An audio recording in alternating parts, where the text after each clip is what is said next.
Okay, so let us start the second part. So the second part is about another even piece of notation which is also very handy, and that is called cyclic notation. Let me explain it here for you.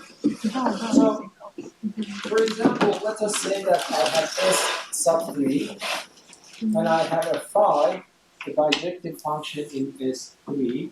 So you might see that this is represented, instead of represented with matrix notation, something like matrix, you might see something like a 1, let me make it a little bit S5, for example, and then you might see 1, 3, and 2, that's it. Okay? This is called a cycle. What does it mean? It means that instead of writing it in a longer notation like this, when we are working in S5, the first row is 1, 2, 3, 4, 5. Okay? But then, when you see this symbol, it is a cycle. It means that 1 is sent to 3. So let me do it in this way. 1 is sent to 3, 3 is sent to 2, and 2 is sent to the 1. Okay? So this means that 1 goes to 3, 3 goes to 2, and then 2 goes back to 1. And then what about the other ones which are not mentioned? They are remained fixed. That's the meaning. So it means 4, 4, 5, 5. So by this convention in mind, this is a much shorter way of writing things than this one. But it might be a little bit ambiguous. Why? Because if I just write this one for you, everyone understands that I am working in S5. Because I see the first row is from 1 to 5. Yes? But if I don't mention this, and I just write this one for you, it might be even in S3. That interpretation is ambiguous. So I have to be careful. If I want to design a question like this, I have to be careful myself. Yes? Because if you know phi is from S5 and you see this, it means that. But if you see phi belongs to S, first of all, phi cannot belong to S2, can it? No, because it has 1, 2, 3 involved. So the minimum is S3. But if phi is in S3, what is the meaning of this new phi now? The first row is 1, 2, 3, and this is 3, 1, 2 again. But these are different. Yes? So if this is not ambiguous, if it is clear from the context which set we are working, I might escape to say where phi belongs to. But otherwise, I have to be very careful when I'm doing an example. Okay, is that clear? So that's called a cyclic notation. Okay, and then the number of elements in a cycle, this is called one cycle. The number of elements in the cycle is called the length of the cycle. So if I ask you what is the length of phi, then it doesn't matter if it is in S5 or in S3, the length is just 3. The number of elements inside the cycle is called the length. Yes, please? What if you have like multiple cycles? Yeah, I will come to that. Okay. Yes. Is that clear? Yes. Okay, so let us now go to this one. The reason I want you to do this, because here mainly I want to explain the theorems. The general proof of the theorems is very similar to the examples we are solving. So I want you to learn how to do that. This is a very standard exercise in this topic. I want you to learn that. It is a piece of cake. So write the following permutation as product of disjoint cycles. So two cycles are called disjoint if they don't have any element in common. Yes? So if I want to write another cycle, for example, on this one, so if I write alpha on S5, for example, I would write it as 4 and 5. This is also a cycle. Length what? Length 2 if I ask you write it in expanded form, how do you write this in S5? I am working in S5. So what is alpha then? So you write 1, 2, 3, 4, and 5. So this sends 4 to 5. So 4 goes to 5. And then 5 to 4. What is for the other ones? They are remain the same. Okay, so this is a cycle of length 2, which if you want to write it in expanded form is this one. So don't get confused here because I am working in both cases in S5. And if I write alpha, this is the meaning. And I say that this alpha and this phi are disjoint cycles. Because the elements of the first one is 1, 2, 3. The elements are 4, 5, nothing in common. These are called disjoint cycles. Is that right? Okay. Now the question is actually asking you, write the following permutation as a product of disjoint cycles. Yes? So let me write it on the board first. So alpha belongs to what? It is very clear. From 1 to 9. So alpha belongs to S9. But it is written in this form. 1, 2, 3, 4, 5, 6, 7, 8, and 9. Yes. Let me clear this. Okay, and then I have 9, 8, 7, 4, 3, 6, 5, and then finally 1 and 2. Okay. So when you want to write this as a product of disjoint cycles, what you do like this. You will start from the first element that is not mapped to itself. Okay? So the first element is 1, and it is not mapped into itself, so you write 1 here. Okay? But you see 1 goes to 9, so you write 9. And then you ask yourself, where does 9 go? You see 9 goes to 2. And then you continue. Okay? But my question is that, first of all, you understand that I will not be able to continue indefinitely. I have to stop somewhere. I have to repeat somewhere. Why? This process cannot go to infinity, yes? Because it's a cycle of a fixed number. Yes, because I have a finite many elements. So if I want to continue forever, I have to bring in new elements and elements. I don't have that much elements. So it is very clear that at some point I have to go back to one of the elements that I have written so far. Is that right? But my claim is that you will never return to the middle. If you want to return, it is always returning back to the beginning point. Okay?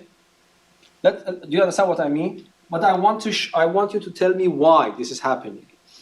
On the one hand, you know that this cannot go indefinitely because I have only 9 elements. How can I go infinitely many steps here? So this means that even before calculating, you know that I have to return back at some point. Okay? But my claim is that whenever you return, you are not returning to one of these points. You immediately return to the first point. Okay, let us see if it works like that or not. Then you tell me why this happens all the time. When I return to the first one, not to the middle ones. Okay, so let us see. 1 goes to 9. 1 goes to 9. 9 goes to 2. 9 goes to 2. And then 2 goes to 8. I haven't returned back yet. 8 goes to 1. So I return back. But I return back to the first one, not to the middle one. Okay? And then when it happens, my cycle is closed. But can you tell me now, why do you think? Because if you understand it in this example, the proof is exactly the same. Why do you think I cannot return to why do you think I cannot return to 2? Why do you think I cannot return to 9? I have to return to 1, regardless of how I have distribute these numbers. Yes? Because it's a bijection, right? So you can't, yes. like 8, yes. you can't have... Yeah, proof by contradiction. What does it mean? Let us say that, okay, no, Babak, it might be also possible sometimes you return back here. But that's a contradiction. Why? Because on the one hand, when you go from 1 to 9, it means alpha 1 is 9. If this happens, it means alpha acting on 8 is also 9. Then it means that alpha 1 and alpha 8 are the same. But because alpha is injective, because it's bijective, then I have to live with this contradiction. Yes? So that is why if you return, you don't return to the middle points. You return to the first point. And then the cycle is complete. Okay? Is that clear? But it is not the whole story yet. So what should I do now? Then it means there are some elements I haven't taken care of. The smallest number in the list that is not used. So for example, in your list, 1, 2 is used here. Is 3 used here? You will start with 3 and do the same process. Okay? So I start with 3. If you don't mind, let me write it a little bit longer. So, then I go here. 3 goes to 7. 7 goes to 5.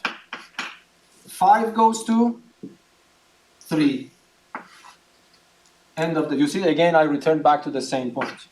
Is it finished? Yeah. What is left? 1, 2, 3, so 4 is the smallest one not used so far. So I start with 4. 4 goes where? 4. 4 goes to 4. End of story. Is it finished or not? I have 6 as well. Which 6. So you see, 1 is used, 2 is used, 3 is used, 4, 5, 6 is not used. I start with 6, but 6 goes to 6 itself, so I close. So 1, 2, 3, 4, 5, 6, 7, 8, 9. So 9, so we finished. So it means that I was able to write alpha as a product of disjoint cycles. Why disjoint? Because none of these cycles have any element in common. You see, this is consisting of 1, 9, 2, 8, 3, 7, 5, no common element, 4 and 6. Is that right?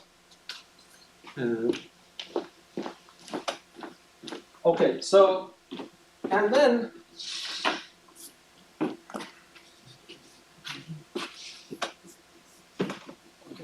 so, and then this is also common that, let me ask you one more question now. What is the meaning of this expression? So you see, this itself, if I ask you to write this, in principle, what do you write? You write a rectangular matrix only for this one. You remember? Yes? And then if I ask you what this one is, this is again a rectangular matrix of this one. So it means 3 goes to 7, 7 goes to 5, 5 goes to 3, and the rest are remain the same. That's the meaning of this. So this means that what is the symbol between, when I say product, it means that I am doing product on permutations. Product on permutations are just composition. So I am composing these. Is that clear? Okay, so now if I ask you, this one alone, what is the meaning of this one alone?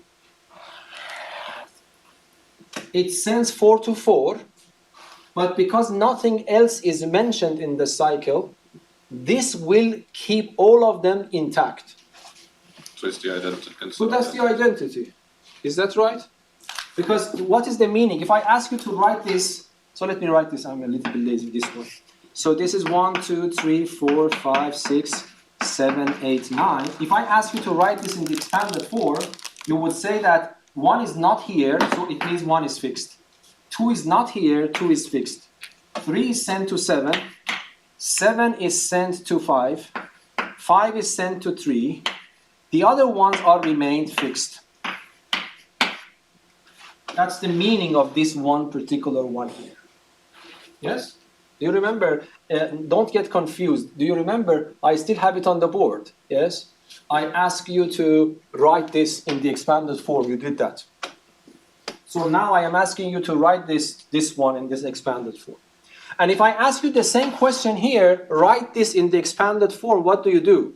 You will do the same thing. Yes? But what do? You would say that 4 is sent to 4, because the cycle is this one. And the ones that the ones that do not appear here, they are remain fixed. So it means 1 is fixed, 2 is fixed, 3 is fixed, 5 is fixed, 6, 7, 8, 9. But what is this? This is the identity element. Is that right? Because it is sending every element to it. This means what? I can drop them. Because these are identities. For the same reason 4 is the identity. Question mark? Understandable? But you can keep them if you want. You can keep them. Yeah, it's not common. I mean, a very good advice to be a mathematician is to be as lazy as possible. Yes. But this is yes. But what you said is correct. For example, if I write this, because I see the 9 is here, yeah, because the highest value, I could guess that alpha belongs to S9. Yeah, sometimes, but you can keep it if you want. And this, from now on, in this context, in your book, they are using this epsilon for identity. So epsilon is also a Greek letter, alpha, beta, phi, and things like that. So in this context, when I write epsilon, I reserve epsilon for the identity. Is that right? So this is the way, so that's a theorem exactly. So if I give you any permutation, you can write it as a product of disjoint cycles. That is extremely important, that the cycles are disjoint. Understandable? So let us go, this is a checkpoint you can do it yourself. Very similar to this one. So, Yes. question. Yeah. But if it's just one cycle, is that technically disjointed because there's one cycle? Or Yes. how does that work? Yes, yes. Okay. So in principle, you are right. If I want to be, I mean, I have written it a little bit more carefully when I want to express it as an exam. So what is this? This is nonsense. Yeah, I mean, I'm just explaining. So you don't need to write 4 and 6. Okay? And then usually, in principle, we have to put commas between letters and between numbers. But if the numbers are single digits, we don't put the commas. Usually they put some space in between them, but I have seen some books, they write it as 1920, something like that. It doesn't matter that much. Okay, so this is also identity. By the way, identity can also be written in that way, 1, 2, up to n, but I can write it only 1, it doesn't matter. Okay, and then this one, oh, I shouldn't show you this. I want to ask you, so can you tell me what is the inverse of a cycle? Do you understand what I mean? A cycle is a shorthand notation for a bijective map. Whenever I ask you about what is the inverse of a bijective map, you know hopefully what I mean.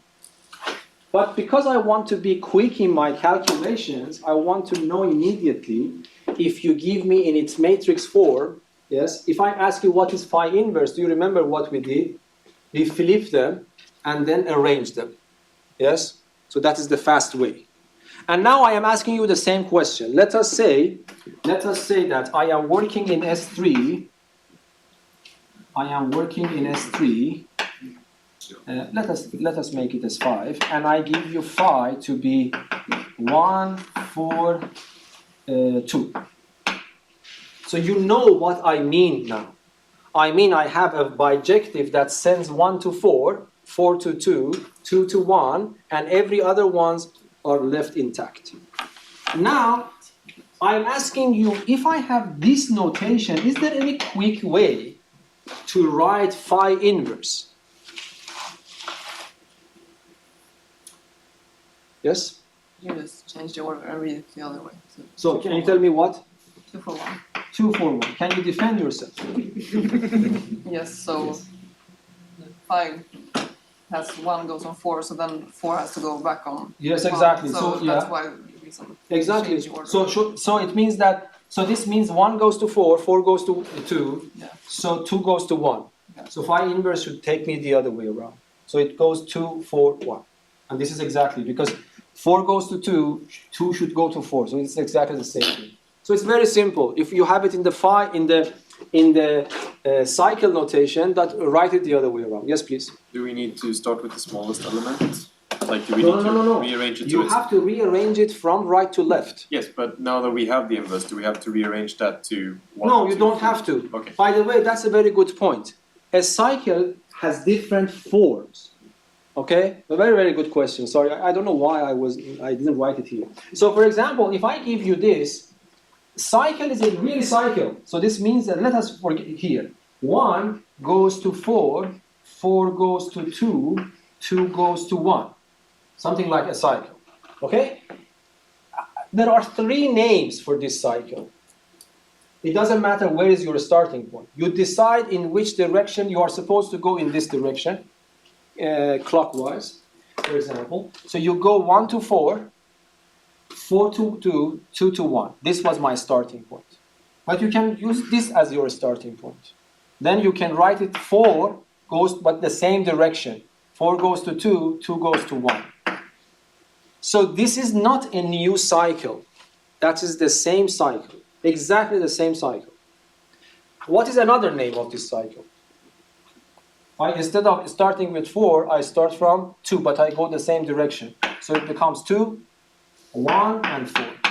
So be careful, none of them are different. They are exactly the same cycle. I mean, they are exactly the same permutation. Is that right? But that was a good question. Thank you for asking.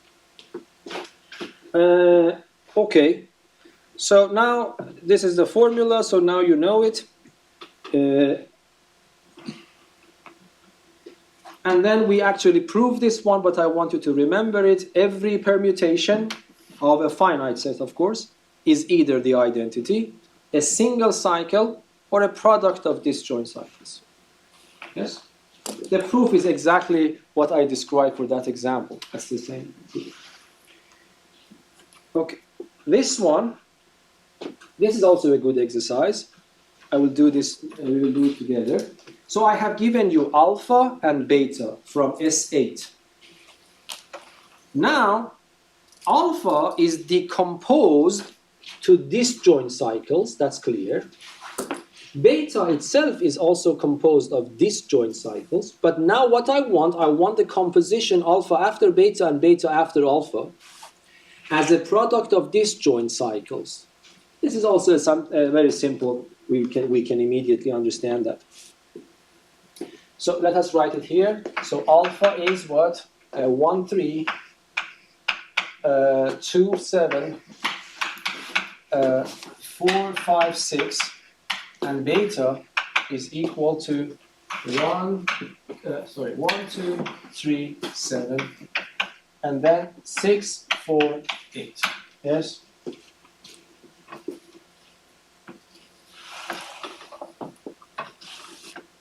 Okay, one thing it was better if I add here. I didn't, I forgot to do that. Might be I will complete it. Can you write this in the matrix notation? When I say matrix, I mean that rectangular box thing. Can you, because this is alpha. Alpha is the permutation on S8. We want to write this in the matrix notation if we want to. So can you do it for me? Because if you can't do it, it means that you understand. This is not, so I will write it with a different color. This is not part of the exercise. But I want you to write alpha in the form of a matrix. Okay? So you know you are working on a S8. So 1, 2, 3, 4, 5, 6, 7, 8. Am I right? Yes. And now, when I say I want to know what is alpha 1, okay, so let us be patient a little bit.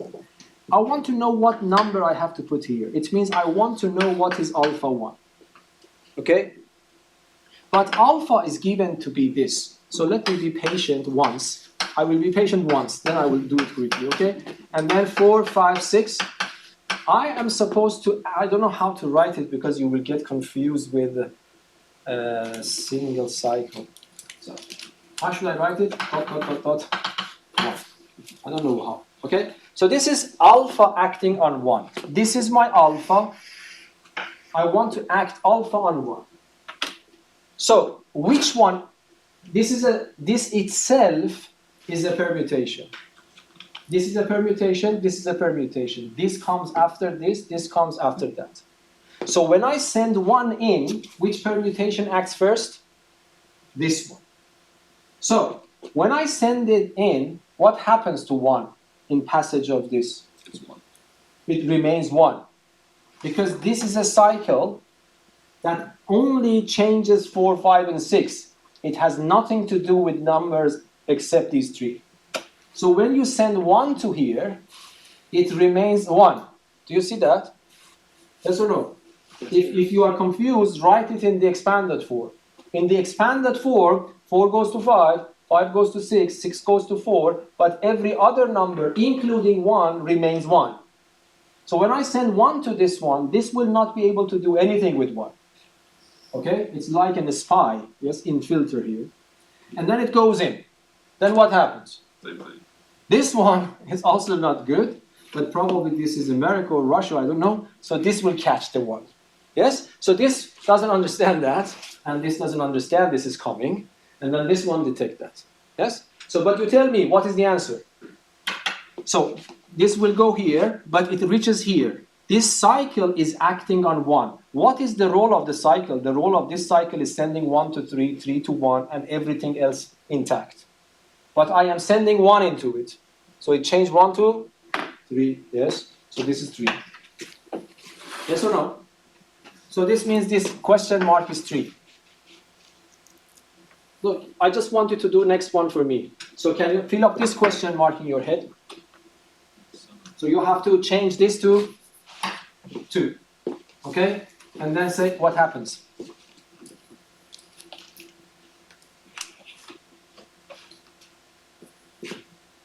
So this intelligence service is crazy. So even 2, it does not detect 2. But this one is acting a little bit better this time. So it takes 2 and change it to 7. So far 2 has changed to 7. 7 is sent here. This cannot detect 7. So 7 goes out. Is that right? So this question mark is 7. Yes or no? Oh. So that is the way you can understand what is alpha. But the target of the question is to write alpha beta. Alpha after beta. So let us write it. Alpha is 1, 3, 2, 7, 4, 5, 6, and then beta is 1, 2, 3, 7, and then 6, 4, 8. Do you agree? This is finished. But because in the question they are forcing you to write it as a product of disjoint cycles, this is not acceptable. Not this is wrong. Okay? Because these cycles are not disjoint. For example, this one and this one has 6 in common. That's not disjoint. So I want to write this as disjoint cycles, product of disjoint cycles. So what we do, we can go to scratch paper. For these questions, I really care about the final answer, you know. So you don't need to explain too much, you just do it quickly. Okay, so you start from 1. Send 1 in, because I have to answer 1, 2, 3, up to 8. So I send 1, 2. So what happens? 1 passes this 1 turns into 2, and then 2 turns into 7. Yes? So what I will do, I will say, I start with 1. Finally, 1 goes to 7. But now I start with 7. Okay? I send 7 in. This cannot detect 7. 7 goes to 1. 1 comes out. This cannot detect 1. Cannot detect 1. This detects 1 and turn it into 3. So what should I write here? 1 goes to 7. 7 goes to 3. Then I start with 3. I send 3 in, always from right. This cannot detect 3. This can detect 3 and changes it to 7. 7 goes out. This cannot detect. 7 turns into 2. Of course, 2 goes out, but this cannot detect 2. So 3 goes to 2. Is the cycle complete? No, I haven't returned back yet. So this means I start from 2, send 2 in. This cannot detect 2. This turns 2 to 3. Now 3 goes out. Does not detect. 3 to 1. Yes? So what happens? We're done. So it goes 2 to 1. 2 to 1. So 2 to 1. So it means that this is closed. Yes? Understandable? But the problem is exactly like this. Can you continue it yourself? For example, what should I start from here now? 4. So 1 is used, 2, 3. The first smallest number that is not used yet is 4. So I start with 4. So I will complete this. 4 from right. This can detect 4. Turns it to 8. 8 goes out, is not detected, not detected, not detected, not detected. So 4 goes to 8. And then I should start with 8. I send 8 in. This can detect 8, turns it into 6, and then 6 goes here. This cannot detect 6. 6 goes to 4, and then 4 goes out. They cannot detect 4. So 8 goes to 4. 8 goes to 4. So it's closed.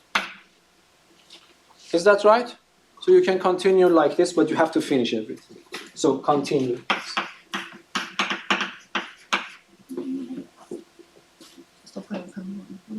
Questions? Yes? How do you continue? Because 5 goes to 6 now. Okay, so let me do one more. Okay, so what is the first number that is not used? 1, 2, 3, and 4 are used. So the smallest one that is not used, 5. So I start with 5. Yes. So let me write 5 here. 5. I send 5 in. Cannot detect 5. Cannot detect 5. 5 goes to 6. 6 goes out. So 5 goes to 6. Yes. Then I have to start with 6. So I send 6. 6 goes to 4. 4 is detected here. 4 goes to 5. 5 goes out. Cannot be detected. So 6 goes to 5. So it is finished. Okay? Are you happy now? Yes? So I can write continue. Yes? I don't know if there is something left or not, but you just okay? But this is a simple exercise. Okay, so now this one is a checkpoint, very similar to the previous one. I want you to do it yourself. This one, I want you to tell me why. This is a theorem. Disjoint cycles commute. Why this is important? You remember, we are dealing with symmetric groups. Symmetric groups, except S1 and S2, I told you in the beginning, S1 and S2 are abelian, but S3, S4, etc., they are not abelian. But it doesn't mean, if I have a non-abelian group, it doesn't mean that none of the pairs commute. We might have exceptions. You remember in linear algebra, matrices, when you multiply them, A by B, it is not usually equal to B times A, but also there are some exceptions. But matrix multiplication is not commutative, because when you say it is commutative, it means it should work for all pairs. Okay? So now, when we are dealing with non-abelian groups, it is good to know which ones commute, because commutativity is a very nice property. Yes, we have used to it from primary school.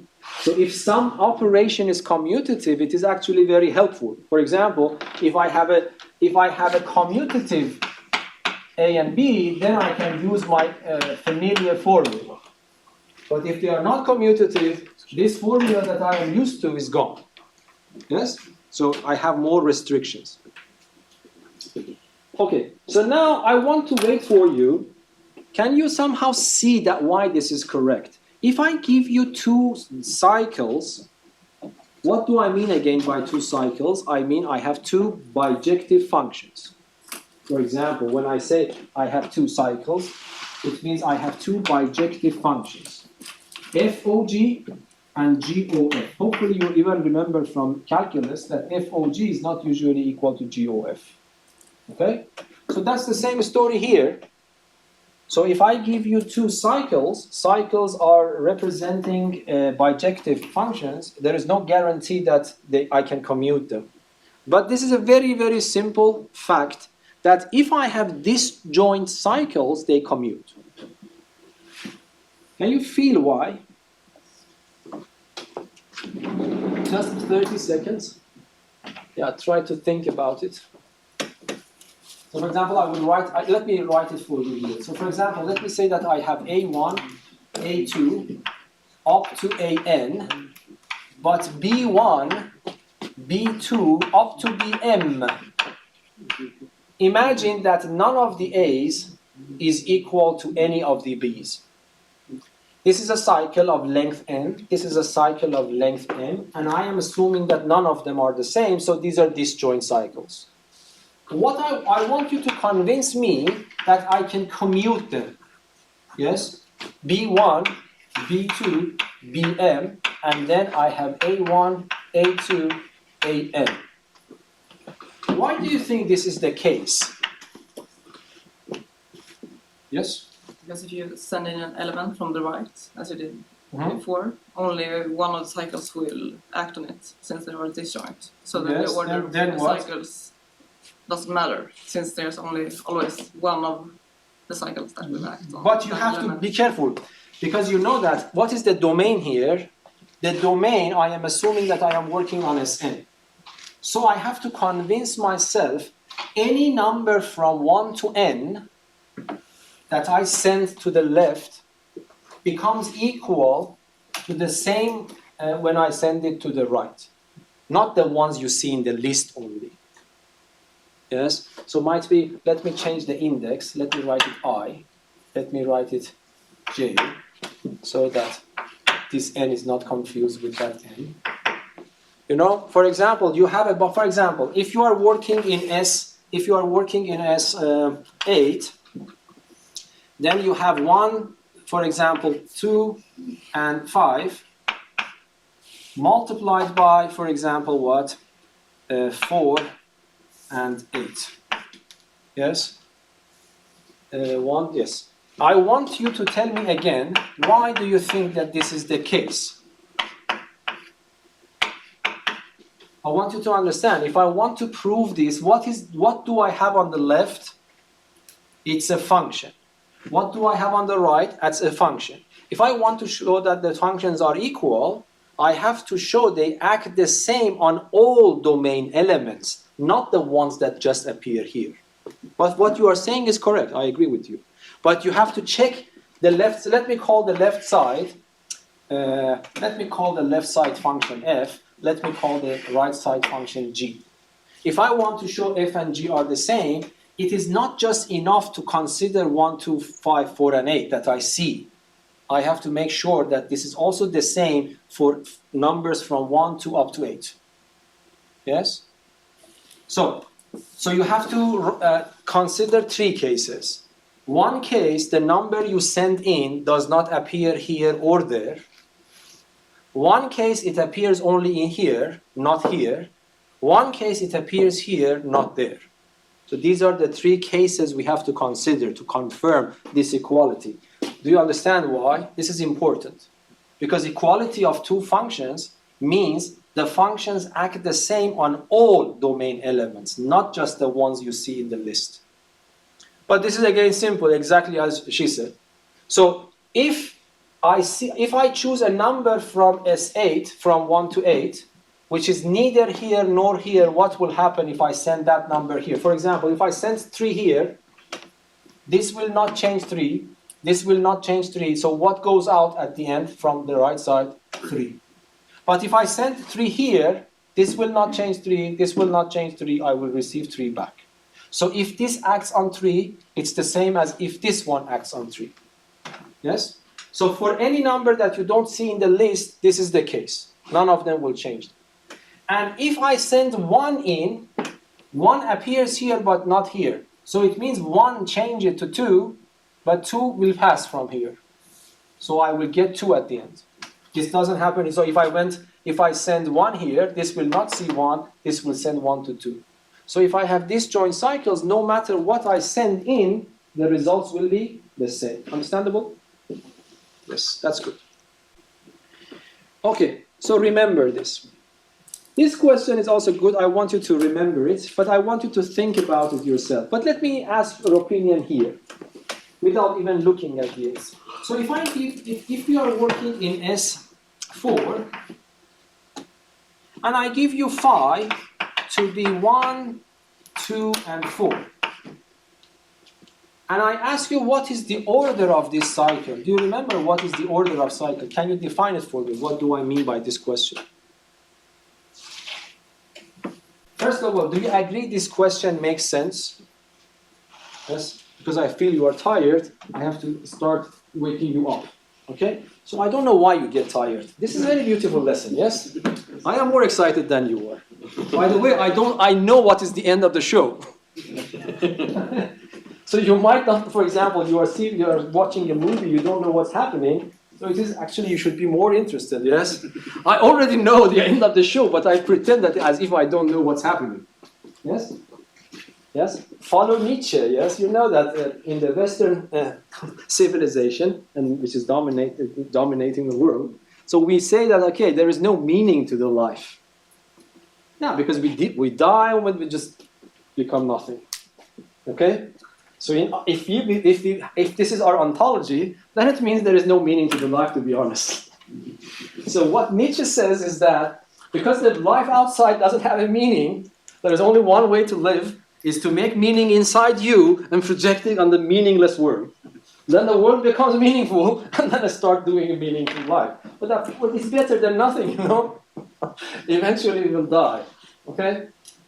Yeah, but I don't have that idea. You know that quantum mechanics is supporting the other way around these days, and that's very good. So, yeah, because science probably dominates this world view that matter comes first, consciousness comes second. But apparently quantum mechanics is shouting this is the other way around. It was very, very strange, yes? And then I don't know how Buddha actually understood this 3,000 years ago. And he was shouting that this is the case. Apparently, consciousness is first, primary. And by the way, this is coming from science. I'm not talking about religion. It's not that convincing, but if you, for example, go and see Christoph Koch. Christoph Koch is actually the senior researcher in California. They are working on neuroscience. And then Donald Hoffman, you will see that apparently there are some evidences that consciousness is primary, matter is coming out of it. Yes. So in that case, but of course for us, Nietzsche's philosophy is good enough. So you see, I have some kind of meaning. This meaning is actually just a game. So what I'm doing, I love chalks. By the way, I ordered it from Japan. This is why I bring my chalk every time, you know, because this is a very nice chalk. Yeah, that's it. And then I am happy. So this is, I'm projecting my meaning to the world and I'm becoming happy.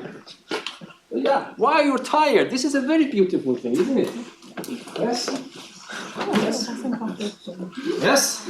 Yes. Yes, it is beautiful. You have to appreciate abstract algebra. Yeah.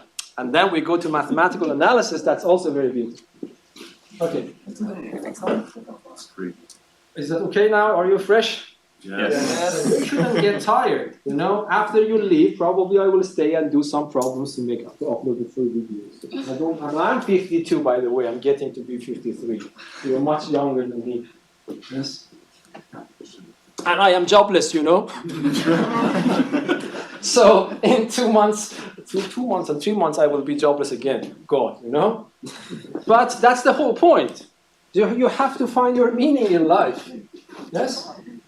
Now be careful about these. Are very important. If you want to be a teacher, you will destroy the students, and then eventually you will destroy Sweden, the most civilized country in the world, by far. By far. If you don't feel it because you have lived in this secure society, yes, it is the closest to Plato utopia. Of course, we are far away to Plato's utopia, but where do you find such a, I mean, whatever you want is ready. Yes, thank you very much. Thank you. Thank you.